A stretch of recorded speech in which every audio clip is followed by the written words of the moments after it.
My guest today is the decorated military veteran, a renowned celebrity chef who has cooked for 4 presidential administrations: Bill Clinton, George Bush, Barack Obama, and Donald Trump. He has starred in The Kitchen Commando, a TV show produced by Gordon Ramsay, and has appeared on many other TV shows. Chef Andre Rush, welcome to the show. Chef, you have a book called Call Me Chef, damn it. How did you come up with the title for your book? Because I'm a chef, damn it. No, actually, no one wanted to call me chef because they felt as though I didn't belong with them. I wasn't part of them. Sometimes people just feel a certain way about you. An incident happened where the senior wouldn't call me chef. He would call the other guy chef. But he called me, he said something, it wasn't chef, and I kind of grabbed him a little bit and picked him up like this, and he was like, call me chef, damn it. Okay. They called you chef from that point on, didn't they? From that point on.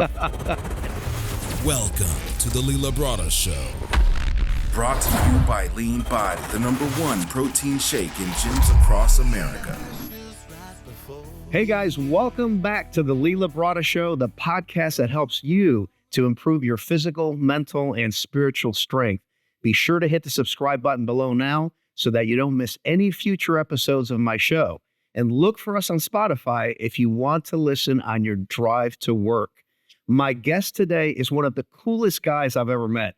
He's a decorated military veteran, a renowned celebrity chef who has cooked for 4 presidential administrations, including Bill Clinton, George Bush, Barack Obama, and Donald Trump. He is bigger than life, weighing in at over 300 pounds and sporting 24-inch arms.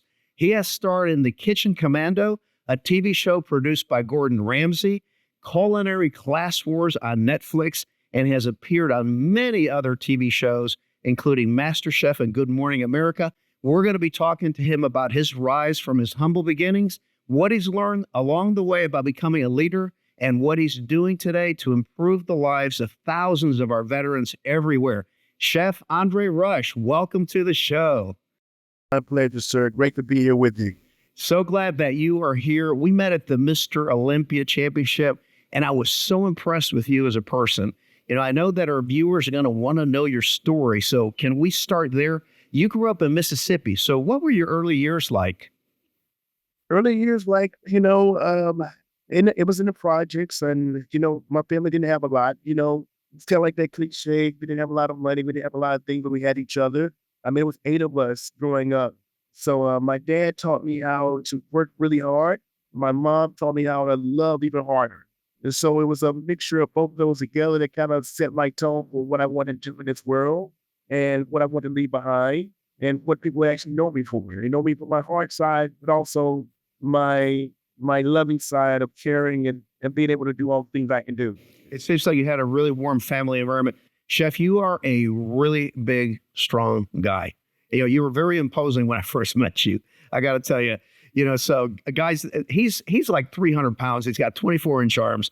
How did you get into working out? And what's that done for you as a person? Oh, man. I mean, looking at guys like you personally, talking about me and Timothy, you were just an idol, still are. Right. So I look up to you, especially being one of those beacons of integrity, intestinal fortitude, prayer and all those other things. Which is the most important part about me is that you are what you eat, put into your body. That's my right. heart and soul. And my dad was a preacher. But he was a big brawny guy, did construction for 50 years straight. And he used to go with, I used to go with him doing construction all the time. And I was a kid and everybody else was much older. And them talking about picking up those metal beams and concrete and not without machinery and, digging into dirt that was made out of stone. So, that was my foundation of just knowing what it feels like to do physical labor that was just toning my body, setting me up for success and not even knowing that. Because where I was from Mississippi, we had a YMCA, but it cost money. We didn't have the money to do that. So I had to make do with whatever we had. And then I was always athletic, always had that mentality of could run fast. I was strong as an ox and fast as a horse.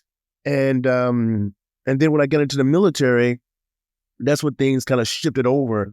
I noticed I had an advantage as a young kid where I was faster, stronger, and more so, can get up at 3 o'clock in the morning, can already do all those things that they did. And the leadership kind of took notice of that and kind of put me in charge of the beacon in front of the other enlisted guys. So that was kind of like my start of it. And now it's just my lifeline. It's my mentality. It's my heart. It's my soul. It's part of my mental health. I have PTSD. Of course, I've been open about that. And I've been through a lot of things, but it's always going to be a no alibi, no excuse, no failure type of tenure, because there isn't any. We just keep doing life and we keep doing it. What happens, happens. And what's going to happen is up to us. That's right. That's right. So much of what it comes down to in terms of making progress, both physically and mentally, is using discipline. And obviously, you have a lot of discipline. I know from reading your material and from watching you on video, you have a lot of discipline. Now, did you get bitten by the iron bug at some point, like when you started going to the gym? Oh yeah. I mean, everybody gets bitten by it. If they're into it and they know it, they will get bit hard. That's right. And it's funny because, I never set out for any goals when I got bit. I never start out for, like a day, like a PR, or sitting hitting a certain amount or a certain weight. I just was in the mindset, I'm just going to do it and just keep doing it because I loved it. And it was just an addiction for me and how I live my life. And, luckily, because I didn't have a lot of support and a lot of things to go off of, it made it a lot better for me because it set my body up for where I am right now, right? From my workout habits and staying like you still in amazing shape and how it is. People don't understand that is, the one thing that I'll hear from people sometime is I used to instead of I am. Chef, you have a book called Call Me Chef, damn it. By the way, guys, you can get this on Amazon, and I would strongly suggest that you pick it up. It's really motivational. Chef, how did you come up with the title for your book? Because I'm a chef, damn it. No, the reason I came up with the title, the reason I used the title was because I was an unlikely chef. I was a Black kid who was in this world of chefing that I didn't belong. And I'll be honest with you, chefing was just a hobby of mine because I got it from my mother with cooking in Mississippi. And it was the best feeling in the world. And I always kept that with me. And I didn't know at the time what it meant, but I know how I felt with it. I never went to culinary school in the beginning, never did any of these other things that all these guys had done. And so when I started out, it was really hard. And when I actually started working professionally, no one wanted to call me chef because they felt as though I didn't belong with them. I wasn't part of them. I wasn't the butt kisser, and I wasn't the person that look the part or act the part or whatever the part was so to be or whatnot, even though I was the hardest worker and I can do anything and everything, which I still do, sometimes people just feel a certain way about you, right? And after a while, an incident happened where, it happened, like I said, I was young, where I was always the hardest worker, I always did the most, and they wouldn't call me, the senior wouldn't call me chef, and he would call the other guy chef. And so when I actually got my credentials, got everything done, still wouldn't call it to me. And one day I'm just busting my butt and I'm just in a mood because I'm just working so hard. And I didn't talk to a lot of people. I was an extreme introvert also in comparison to what I am now. And something happened. We're in the kitchen and and he was calling everybody else chef, and he called me, he said something, it wasn't chef, it was something, kind of basically like, you do this, and I just snapped, and I kind of grabbed him a little bit and picked him up like this, and he was like, call me chef. Everybody looked like, hey, and okay. They called you chef from that point on, didn't they? From that point on, I wasn't gonna do anything, but it was just, I didn't know I was wrong, of course. And he didn't realize that because it was always, kind of like poking the bear. Yes. And fortunately and unfortunately, I've had that a lot in my career where I've become and I've done so many things and people look at us and they feel a certain way, they get intimidated. They feel some way because of their authority over you, they want to make you feel belittled or smaller than you are because they want to feel in control of power. And, that's why I always root for the little guys. That's why I always I root for the underdog. That's why I always go up and I stand up for them even more so than anything, because even me and my size and what I've been through, I know if I've been through it, they probably had 1,000 times worse. And I'm a big guy. Yeah. So you mentioned that you learned initially to cook with your mom, right? I did. And then you had extensive culinary training with the military.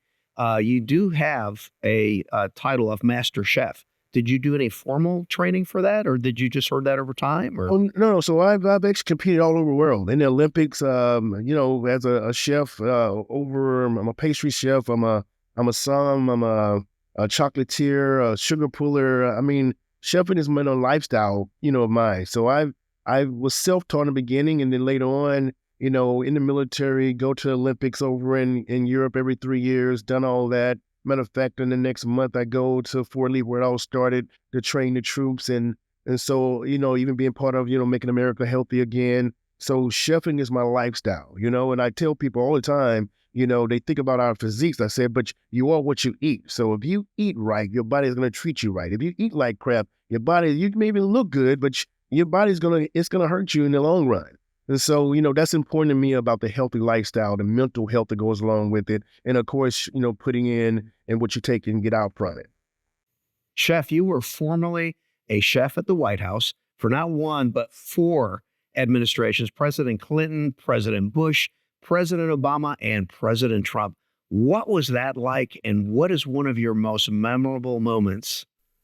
Oh, wow. I mean, undescribable, because, when you think about it, I mean, I'm a history guy. I'm a buff, and, I'm looking at all my challenge coins and things I have from all the presidents, and the Capitol, from chunks of it when it first was built, and everything. I collect antiques, and it's so humbling, because even if I describe it, it'll give it no justice. Right. Some people can go into places and it's just a place, but to step back inside of history and think about everything that's been there, and the tenure is, like stepping on the grass, and, thinking about, a billion years of history right there. Sure. I mean, it's something that I'll never, I can never describe properly, but just the honor that goes along with it, trials and tribulations, the ups and downs, the chances and challenges, the opportunities, the growth and the failures, all those different things that come into play with it. It just absolutely amazing. I mean, I'm humbled still to this day to represent. Even when Fox just called me to do, the first meal that I would cook, and making it about, not only about just the president, but about the people, this land that we live on, this country, this nation that was built off of it. That's my mindset. Cooking is goes back to the farmers and to our, history of all those things that we do, and think about, the White House, and, every president that's, giving and putting all the time and work and efforts. And so, I mean, yeah, it's just amazing.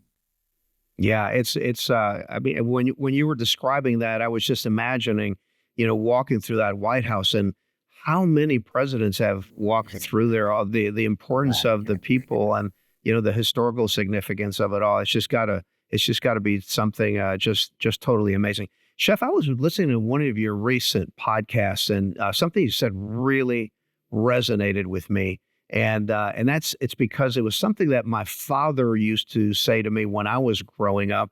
When faced with hardships, just keep putting one foot in front of the other until the job gets done. When I heard you say that, I mean, it just stood me up, because I'm so used to hearing that, and that's one of the things that I've always done. Whenever I've been faced with hardship. Let's talk about that. Of course. I mean, we all go through something. We all have a story, and, that's why I decided to do my book first before I did the cookbook, because, it's a story that goes along with it. People can look at your success part of it, but they don't think about your failures. In my book, I talk about a lot of my failures. I talk about failures, and I talk about misconception, preconceptions, and all those other different things, like, with my military service, which I love and I still do for the military to this very day, and I'll give unconditionally, and I'll take a bullet for anybody in this world. It doesn't matter, race, creed, monetary value. I treat every person the same way I do with service. It doesn't matter if it's the president I'm feeding or if it's homeless. I am going to give it my all on each service and part about that. And I'll be very transparent with you. I've had a lot of failures, a lot of them. And like I said, when I was a kid, I was different, very, very, very quiet. Didn't have many friends, extreme introvert. And I didn't have a lot of, when I say support, meaning that we just kind of lived our lives. Everybody lives their lives, right? And then you wonder, okay, what's next? What can I do?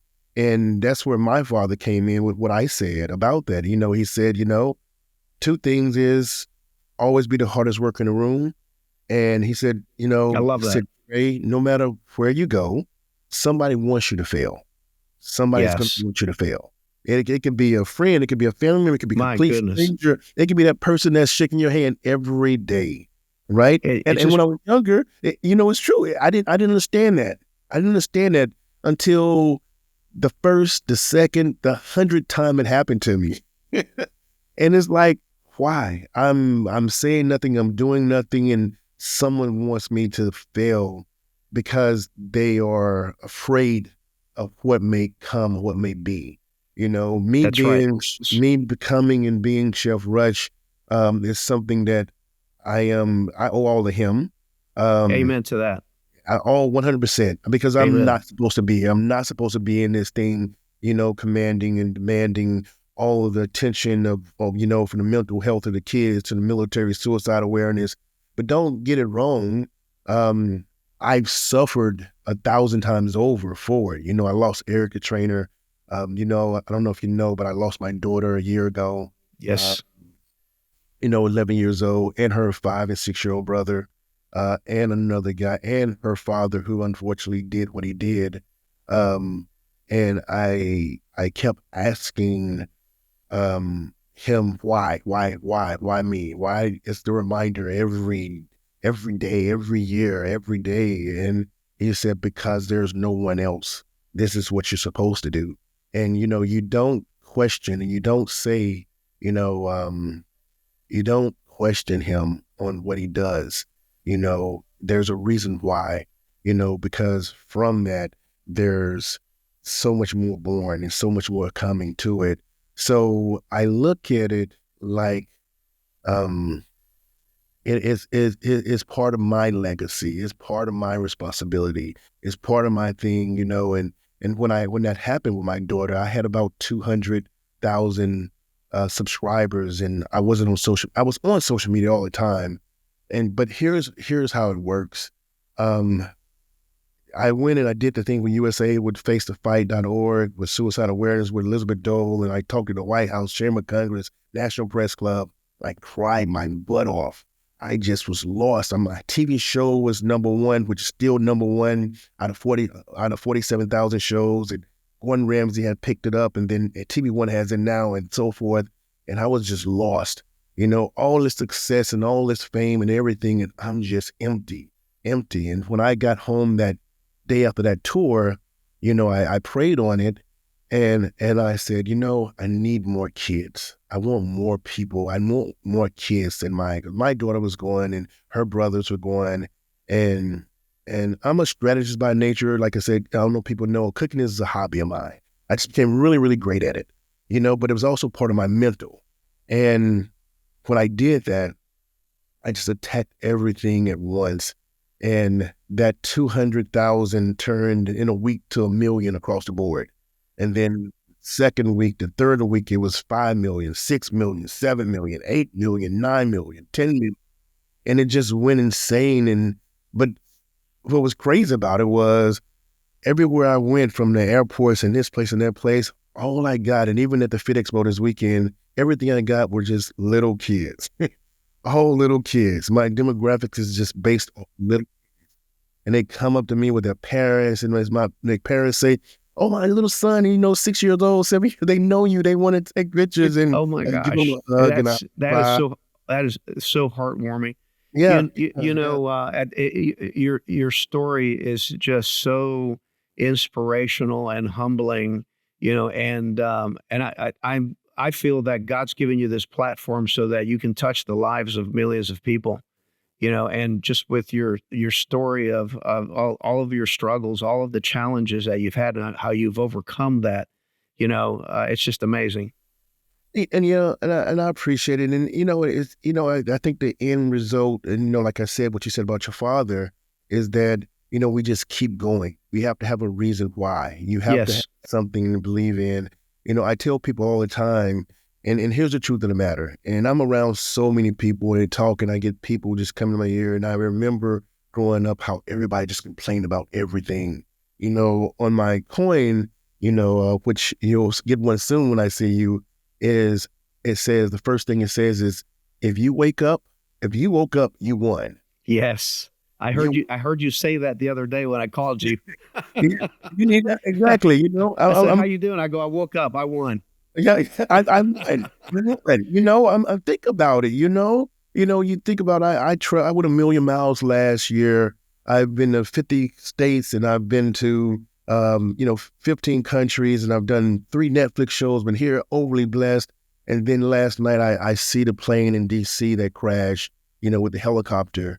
And, and that was it made me cry, because I'm on that plane all the time. I'm going back and forth to DC. I was supposed to be there already, and I got to next week. And it was just such a, trying to wrap your head around it. There was 60 people, 4 crew members, and then you think about the people in the Black Hawk, and you're like, how did it happen? How did it happen? How did it happen? How could it have been prevented? But it doesn't even matter at the moment, because everybody's life has changed from that time on, right then and there. And just like 9/11, when that happened, and I was there, everything changes right then and there. But we still have to move forward. You were in the basement gym of the Pentagon when 9/11 happened, and you came under attack. I was actually closer. I wasn't in the gym at the time. I was actually in the radius of it, but that happened. It was that time when that happened, I'll be honest with you, no one knew what was going on. It was a time where, I tell people the entire world changed. And it actually did. Everything changed. Nothing was the same. Everything that we know today was not like it was then. All the comfortability, all of the closeness of people walking their families to the plane and, going up and down as they please, everything changed 100%. But so many lives had changed, and a lot of lives changed, and some will never be the same on that part of it, to include mine. But I always going to pay homage for that to the people that lost their lives, because I lost some friends in there as well. But that was something that we have to always remember for that. Yeah, it's just, it was, I think everybody remembers where they were, and it was just it impacted the psyche of the entire country. You're a retired Master Sergeant of the U.S. Army. I want to make sure that people know about your military background. You were deployed in Afghanistan and Iraq, where you saw combat. Your distinctions include the Bronze Star, the Legion of Merit, the Belgian Peace Medal. You're a trainer in hand-to-hand combat, but also you taught culinary arts to over 10,000 troops. Dude, when I saw that, all I could say was, wow. Let's talk about your more than 20 years of military service. Military service, man, what can I say? It went by in a flash. I mean, seriously, the military, I'll tell anybody and everybody, if you want a start, in some countries, like in Korea, for instance, military service is a must. You have to join, right? And now it's very different, and even now, but back then to now it's different, because I'll tell kids, and that's what it was this weekend. They were like, I'm thinking about going to the military. I'm like, start off small, go in, get your leadership, get your tag, get everything together, have a tenure for it. And then if you want to stay, then sign up for more. They'll give you opportunity for 2 to 3 years to go in, pick out what service or branch you want to be in, but be smart. If you're going to go in for a day, maximize every opportunity you can get. I mean, maximize it. For me, it was very different. Me, I went in hard charging, and I didn't know what opportunities would be or how it would be. It was a very different lifestyle because of being in combat arms. It was always just in the field and ground pounding, right? And that was a mentality back then, and that's the way it was. But you also got to be able to make sure to take care of yourself, not only in the military, out of the military, and have some direction. And when I started doing this as a chef in culinary, I didn't know what that looked like. All I know was I was following my heart at the time, right? You know, and even when I had an opportunity to go as an officer, and all my friends went officer, and I'm like, no, I'm staying right here. My brother was an officer in the Navy. My sister was a colonel, retired in the Air Force, and I decided to stay enlisted. Which, you know, the goods and great benefits was I could be a leader. Other benefits is that you don't get a lot of money when you retire. Right. And that's just the truth of the matter, right? But we have to have a workforce. We have to have some type of tenure. Now they actually did it, I think it's this year, where they gave the highest raise they ever gave in the military to the enlisted, which I'm happy about that, you know, because they deserve more. It doesn't matter, all my degrees, you're still going to stay the same. And it's a very different pay scale and a very different tenure depending on what branch of service you go in, which I love my service. I would tell anybody all the time, I'm Joint Forces, not only Army, but Navy, Air Force, Marines, Coast Guard, and even Space Force, because I support them all alike, and I love them all. You have done a lot to help veterans with PTSD, but I want to talk about you for a minute first. I remember reading an interview where you talked about overcoming post 9/11 PTSD. What helped you with your recovery? Oh, you know, what helped me with my recovery was when that happened in the Pentagon, a lot of my guys I worked out with in the gym were squad and, you know, the DOD guys, big ass guys, right? And we trained hard. I mean, hard in the gym. Gym was therapy, you know? And love it. When that happened and being part of recovery, and my guys were like, you know, I'm the youngest one out there. They were like, you know, I'm a young buck chef. They're like, hey, they're offering people to get some help, you know, if they need to talk to someone, you know, and they were like, we're going to talk to someone, you know, maybe you should talk to someone also. And I went back to my leadership and said, you know, I hear they want to do, you know, have us talk to someone. It's someone, not a therapist. They didn't use the word therapist or something like that. Or if you have, you know, mental, it wasn't none of that was talked about, right? They didn't use those words. And I said, I want to talk to someone. And, you know, my man looked at me and said, hey, you like your job? And when he said that, I said, Roger, and I walked away. Meaning that, you know, because in the military or because of certain positions you have, if you do anything like that, it can be shunned against, you know, and you can look as a weak or a liability on that part of it. And I wasn't a liability, and even now, even what I'm doing, but that's how you'll get, you know, that's how they'll look at you, unfortunately, because you may have something that's going on, and you're human. We're all human. We're all human. Things that happen, we all have to adapt and settle in some way. So when that happened to me, I went to inpatient. I was an inpatient later on, I was an inpatient I held it as much as I could until I couldn't hold it anymore, right? I was doing this thing on autopilot so much, but at the same time, while I'm doing on autopilot and doing all these things for the top of the top, I had people that still wanted to poke the bear. And there was reason to wake a bear up. Especially if the bear's not doing anything to you. Yeah. And one day I snapped. And when I snapped and did that, and I snapped in front of my command because he said that I needed to go, and I just went crazy. I'm like, you know who I am, dude. I'm just this. I done done all this thing for this country, and I'm risk and blah, blah, blah. And then I just walked out, and I got on the horn and say, you got an appointment.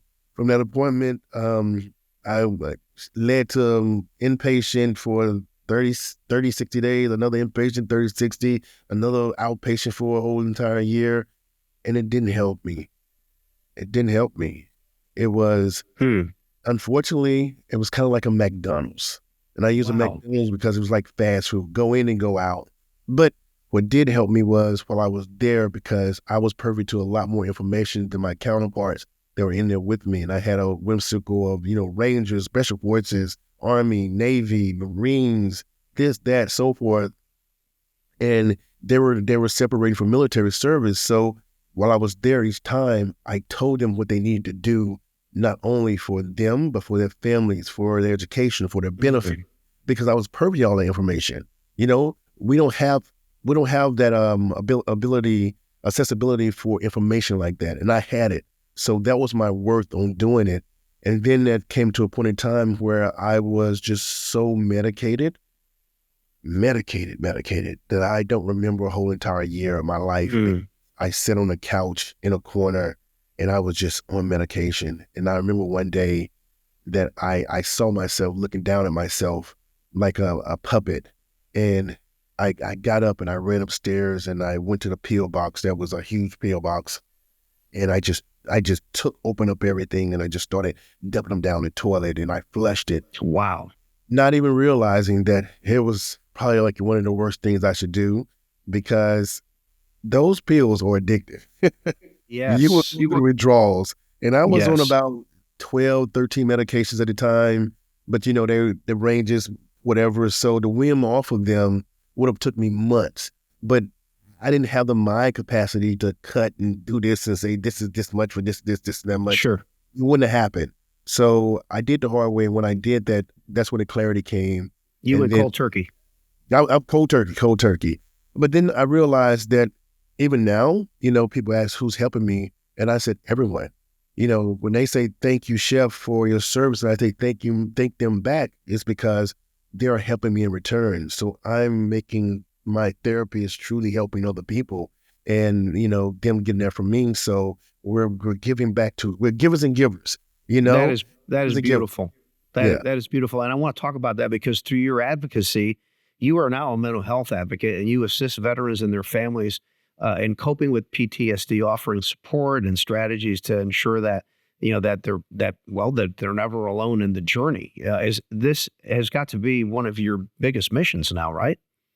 Oh, it is my biggest mission. I mean, and I've been overly successful and overly blessed and overappreciated to be able to, and honored to be able to do it, because it's not just for here and now, it's forever, right? And I tell people that, and I get a lot of people that come to me, and I have a lot of people that, big companies that want me to represent me for me representing them, which I get honored for. Like I said, with USA and some other ones and whatnot, and I talk about that regardless of who I am, because everything in life, I don't care what level you are, who you are, whatever, everything starts in your mind.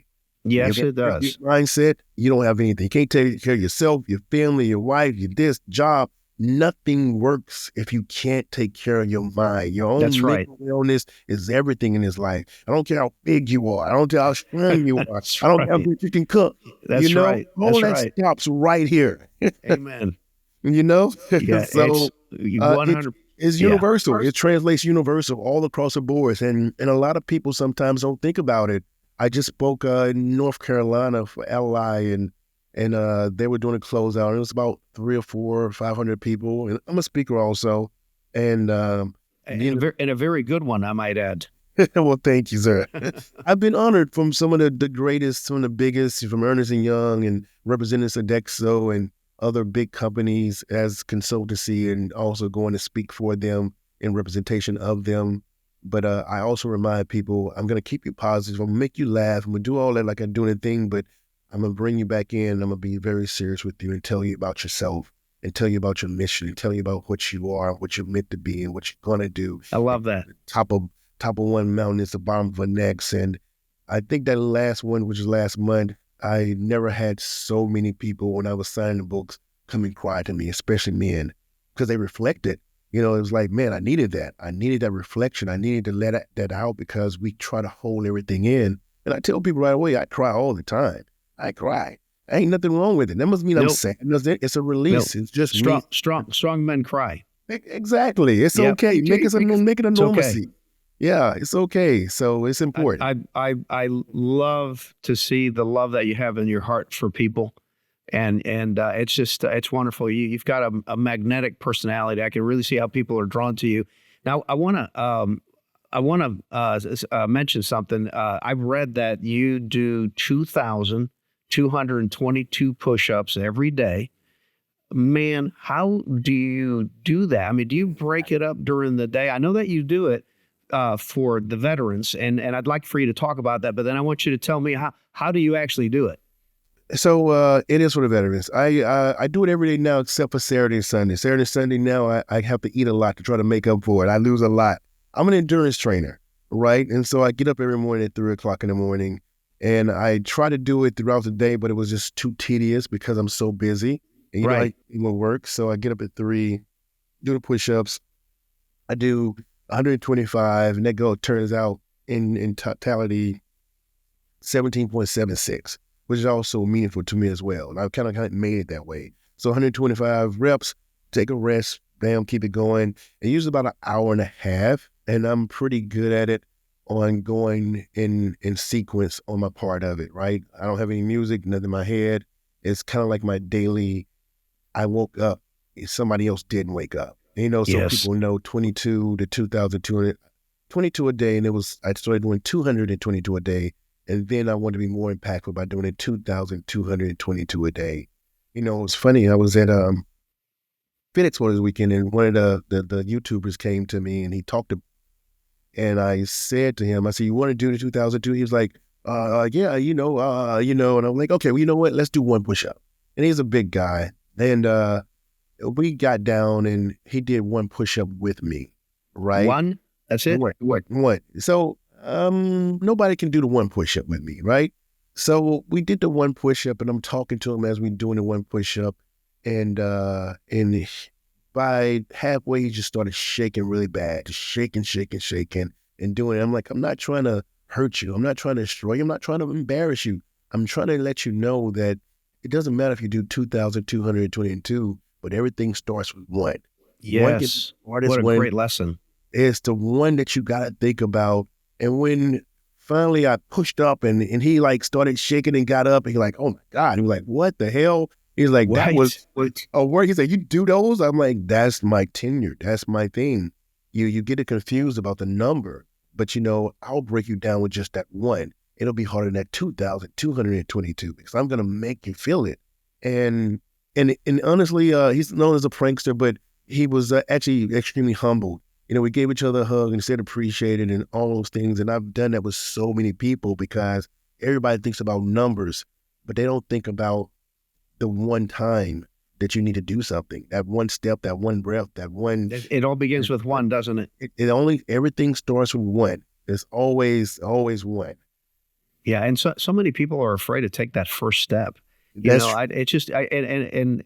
I tell you, because I come across people that have great ideas, or they want to start businesses, they want to make a change in their life, and so I ask, well, what's stopping you? I mean, why don't you just take the first step, like right now? It's like, yeah, and it's like, towards the end of each year, I hear people talking about their New Year's resolutions, and they'll say something like, yeah, I'm going to lose 10 pounds, and I'm going to go to the gym. Wait, pump the brakes. Why don't you just start going to the gym today? Exactly. And start losing the 10 pounds, doing it the right way. Just take a positive step, right? It's funny you say that because, I'm around so many people that, it's like, I want to do I'm a financial guy also. So I tell people, I said, where you getting your money? What are you doing with your money? And when I was in the military, that's one of the things I did also. I was, I kept all the books for West Point. I kept this, that, for auditing, yada, yada. And even though I grew up extremely poor, the one thing I did when I first went into the military as a young buck was save every penny I could. Every penny I could to do anything. I didn't know anything about finance. Didn't know anything about anything. They didn't teach that in the military. They didn't teach anybody to have that part of it. So I had to find out for myself and do it for myself. But the one thing that I know about myself is that I'm going to take an opportunity. I'm going to take a chance. I don't care what it is. I took a chance by moving here to LA, and while I'm in DC, I took a chance, and then the pandemic hit. And when the pandemic hit it, I'm like, okay, I don't have any money coming in. So what am I going to do? And I'm like, suck it up. Right. If I'm going to be here and I'm going to do this, I have to commit to it. I can complain like I don't have any money for any of the bills and paying this and paying that. I just have to make it happen. But I got to be smart. I got to be strategic, and I got to have a game plan. And a lot of people, even if they have a game plan, they're just scared to move or attack on it. And that's why so many people can put all their money into a savings account that draws, would have a $30,000 and give 1 cent a month out for that $30,000. And they're okay with it. Like, well, it's a savings, so there you go. But it's hard to you, but you try to get people to change their mindset like you do. You look at it and you think that, it's so many possibilities. But the one thing I tell people is never, ever say it's too late. That's right. That's right.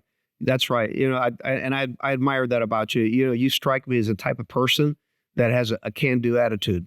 You may encounter a setback, like we all did really, when COVID first hit, we had to figure out, what we were going to do because, things got really tough really quick, but you have a continuing faith in your ability to get through challenges, no matter what they are, because you just keep going through each challenge. And, when you're presented with a new challenge, you say, I'll make it. I'll find my way through this. What can I make of it? That's true. I mean, we have no choice. I mean, and that's the way you should look at life. Whatever happens, happens. Don't think of it as a failure in per se. It's a lesson of learning and what not to do the next time and how to make it better. That's right. Is there a message that you want our listeners to know? Any words of encouragement that you would like to leave them with? The one thing I'll say all the time is that, for myself, that I had to really, really do, because we'll look at other people and what they have, and we'll say we want what they have.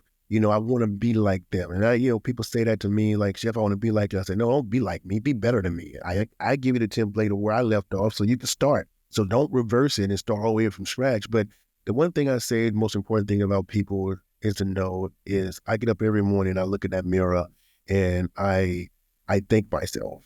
I thank myself for being here. I thank myself for self-worth, self-pride, intestinal fortitude, all those things about me. I feed off of other people, but at the end of the day, in the end of the night, when I don't have anyone, it's only me that's going to reflect on me. When all that noise thinking, when all the clapping stops, when all the thank you stops, it's just me against me. So you always got to remember that you are your greatest worth, your greatest value, and you control anything that you do. And that's beautiful. Yeah. That's beautiful. And so we're gonna leave them with that thought, Chef. And it has just been such a pleasure being with you here today. Now, before we go, I want to let everyone know that Chef has a YouTube channel that has over 6.6 million subscribers. It's amazing. I highly recommend that you check it out. Chef, where else can our viewers find you on social media? Instagram, Real Chef Rush. Everywhere else, Facebook, I don't know, I'm everywhere. You look for some arms, you'll see me somewhere. You are everywhere, my friend, and I feel so privileged to have had you on our show today. Thank you so much. Privilege is all mine, my brother. Hey guys, help us to grow the Lee Labrada Show by sharing this podcast with just one other person. Would you do it now? And be sure to hit the subscribe button below and leave your comments and feedback. Also, look for us on Spotify. You can listen to us on your morning drive, and we really appreciate that. All right, you guys, stay motivated, get up, and look up. God bless you. The Lee Labrada Show.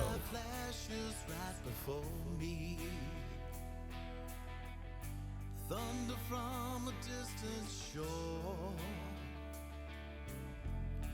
Voices in my head imprison me.